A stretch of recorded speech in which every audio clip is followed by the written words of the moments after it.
The title of the topic is Nature of Viruses. सबसे पहले इस टॉपिक के ऑब्जेक्टिव्स देखते हैं.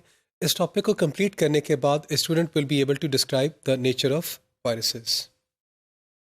फिगर्स और जो मटेरियल है इस टॉपिक में जो हमने यूज़ की हैं they have been taken from William Stallings book with the title network security essentials applications and standards.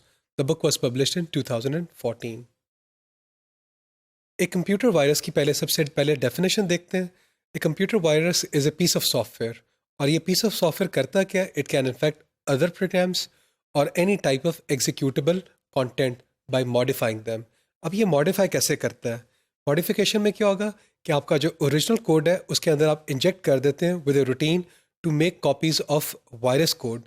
तो आप virus code को generate करने के लिए copies बनाने के लिए एक code inject कर देते हैं which can then go on to infect other content.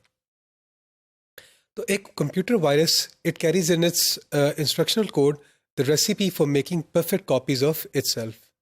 और इसमें क्या होगा कि जो टिपिकल वायरस है it can be embedded in a program और a carrier of executable content on the computer. फिर क्या होगा कि whenever the infected computer comes into contact with an uninfected piece of code, a fresh copy of the virus is generated and it's passed on to the new location. तो अब ये जो infection है this infection can spread rapidly from computer to computer. और ये कैसे होगा कि आप क्या कर रहे हैं this is added by unsuspecting users. और वो क्या कर रहे हैं unsuspecting users they are exchanging their programs they are or carrier files on the disk or USB sticks और who sends them to one another over the internet. Network environment में क्या होगा कि the ability to access the documents applications and system services on other computers, they provide a perfect culture for the spread of such a viral code. जो virus है, the virus can attach itself to an executable program, can do anything that the program is permitted. तो जब आप उस program को execute करते हैं, तो virus भी execute हो जाता है. और जब virus execute होता है, तो खामोशी से वो फिर दूसरी चीज़ों को infect करता जाता है. So once the virus code is executing, it can perform any function. किस तरह के फंक्शंस कर सकता है वायरस? आपकी फाइल्स को अरेज कर सकता है, आपके प्रोग्राम्स को अरेज कर सकता है और क्या करता है कि जो आपका जो प्रोग्राम जिसके साथ वो अटैच्ड होता है उसके जितने भी प्रिविलेजेस होते हैं वो जो उसको भी अलाउ हो जाते हैं और वो आपकी फाइल्स और प्रोग्राम्स को डिलीट कर सकता है. सो एक बुनियादी वजह जिसकी वजह से viruses dominated the malware seen in earlier years और वो क्या थी कि आपका जो यूज़र ऑथेंटिकेशन और आपके जो एक्सेस कंट्रोल्स थे ये हमारे जो सिस्टम्स थे ये उसमें लैग कर रहे थे. हमारे जो पर्सनल कंप्यूटर हमारे ऑपरेटिंग सिस्टम्स उस वक्त वो क्या करते थे यूज़र ऑथेंटिकेशन और एक्सेस कंट्रोल्स में लैग करते थे. सो इसने क्या इनेबल किया this enabled a virus to infect any executable content on the system. So the significant quantity of programs shared on a floppy disk also enabled its easy of if somewhat slow spread. फिर आपने क्या किया लोगों ने क्या किया access controls को और मॉडर्न ऑपरेटिंग सिस्टम्स में टाइटर कर दिया.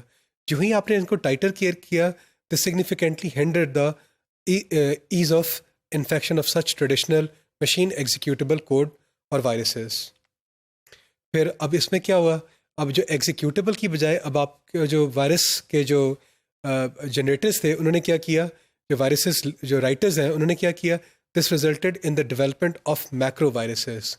अब आपने एग्जीक्यूटेबल्स को नहीं देखना. अब आपने क्या किया आपने जो एक्टिव कंटेंट है supported by documents like Microsoft Word Excel files Adobe PDF इसको आपने अब एक्सप्लोर करना शुरू कर दिया और उसको हम क्या कहते हैं मैक्रो वायरस कहते हैं. तो such documents are easily modified and they are shared by users as part of their normal system use and are not protected by the same access controls as programs. तो वो जो executable programmes हैं उनकी जो access है उनका एक control का मैकेनिज्म है. लेकिन जो माइक्रोसॉफ्ट वर्ड एक्सेल फाइल इनके लिए कोई access controls as such in place नहीं है. So currently what we have is a viral mode of infection is typically one of several propagation mechanisms used by contemporary malware which may include worm and trojan capabilities. तो इस topic में हम लोगों ने जो nature of viruses है इनको हमने डिस्कस किया है.